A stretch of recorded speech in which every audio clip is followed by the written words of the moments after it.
दोस्तों आज जो टॉपिक आपके सामने हम रख रहे हैं ये टॉपिक आपके लिए बहुत ज़्यादा इंपॉर्टेंट है क्योंकि आज के इस वीडियो के माध्यम से हम आपको बताने वाले हैं कि एएलपी टेक्नीशियन के लिए आपको मैथ में कौन कौन से टॉपिक को पढ़ने हैं। वैसे तो अगर आप देखेंगे तो आपके सामने जो है बहुत सारा सिलेबस मैथ का निकल के आएगा, लेकिन उनमें से रेलवे क्या चाहता है, रेलवे का पैटर्न क्या है पढ़ने का, और आखिर में आपको कौन कौन सी चीज़ें पढ़नी है जिस चीज़ को पढ़ करके आप सक्सेस हो सकते हैं। मैं आपको बता दूं कि मैथ में जो है बहुत ज्यादा चीजें आप लोगों से नहीं पूछी जाती हैं, लेकिन फिर भी जो चीजें पूछी जाती हैं पिछले 5 वर्षों में जो चीजें पूछी गई हैं रेलवे का, तो उनमें एक तरह की सिमिलरिटी देखी गई है कि सिमिलर प्रकार के क्वेश्चन आपके सबसे ज्यादा पूछे जाते हैं।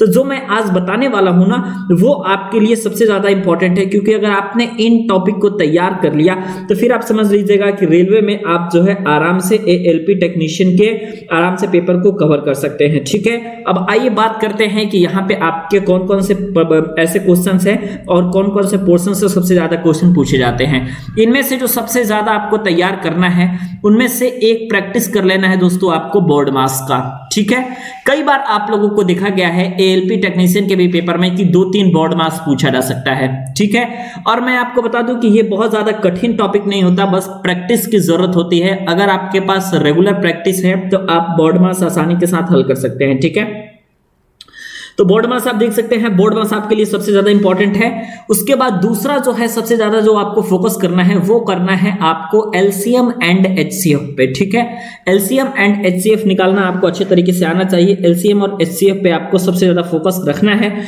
और ये चीजें यहां से पूछी जाती हैं। तीसरा जो सबसे ज्यादा पूछा जाता है क्वेश्चन वो पूछा जाता है आपका टाइम एंड वर्क से। ठीक है, और इसके अलावा जो चौथा आपके पास टॉपिक रहता है वो रहता है आपका स्पीड टाइम एंड डिस्टेंस का। ठीक है, स्पीड टाइम एंड डिस्टेंस का आपके पास टॉपिक निकल के आता है और ये बहुत ही महत्वपूर्ण टॉपिक है जिनमें ट्रेन की चाल पूछी जाती है। अगर मान लीजिए कि 2 ट्रेनें आमने सामने से आ रही हैं तो उस समय भी आप लोगों से स्पीड पूछा जा सकता है। फाइनली हम ये कह सकते हैं कि speed time and distance, time and work, LCM HCF, BODMAS, और इसके अलावा जो आपके लिए इंपॉर्टेंट है दोस्तों यहाँ पे आपका इंपॉर्टेंट होता है मेंसुरेशन। ठीक है, मेंसुरेशन वाले टॉपिक में सबसे ज्यादा कुछ पूछा जाता है तो आपका ट्रायंगल से पूछा जाता है, इसके अलावा रेक्टेंगल से पूछा जाता है, जिसमें से आपका 80% ये चांस है कि जो आपका क्वेश्चन पूछा जाएगा वो आपका ट्रायंगल से ही पूछा जाएगा। ट्रायंगल के एरिया वगैरह निकालने के लिए पूछा जाता है। ठीक है, छठा जो सबसे ज्यादा परसेंटेज वाला जो टॉपिक है वो आपका रेलवे का सबसे ज्यादा पसंदीदा टॉपिक होता है। परसेंटेज से आपका कम से कम 1 या 2 सवाल आपके जरूर पूछे जाते हैं। ठीक है, मेंसुरेशन पे भी ऐसा सवाल नहीं होगा जिसमें आपको बहुत ज्यादा दिमाग लगाना है। मेंसुरेशन पे भी ऐसा कोई भी सवाल नहीं होगा दोस्तों जिसपे आपको बहुत ज्यादा दिमाग लगाना है, सिर्फ फॉर्मूला बेस्ड आपके मेंसुरेशन पे क्वेश्चन आएगा। ठीक है, उसके अलावा 7वां आपका जो आता है दोस्तों वो आता है आपका प्रॉफिट एंड लॉस पे। प्रॉफिट एंड लॉस और 8वां अगर हम सीआई एंड एसआई इन दोनों को लेकर के चलते हैं तो इन दोनों को मिला करके हर सेट में आप यही देखेंगे कि 3 क्वेश्चन ही आपके दोनों को मिलाकर के पूछे जा रहे हैं। कभी कभी आपका एसआई सीआई से आपका 2 क्वेश्चन तो 1 क्वेश्चन आपका प्रॉफिट एंड लॉस से, और अगर कभी कभी आपका 1 क्वेश्चन प्रॉफिट एंड लॉस से तो आपका 2 क्वेश्चन आपके एसआई सीआई से। ठीक है, और 9वां टॉपिक में आपको मैं बता दूं तो ट्रिग्नोमेट्री आपका इंपॉर्टेंट है।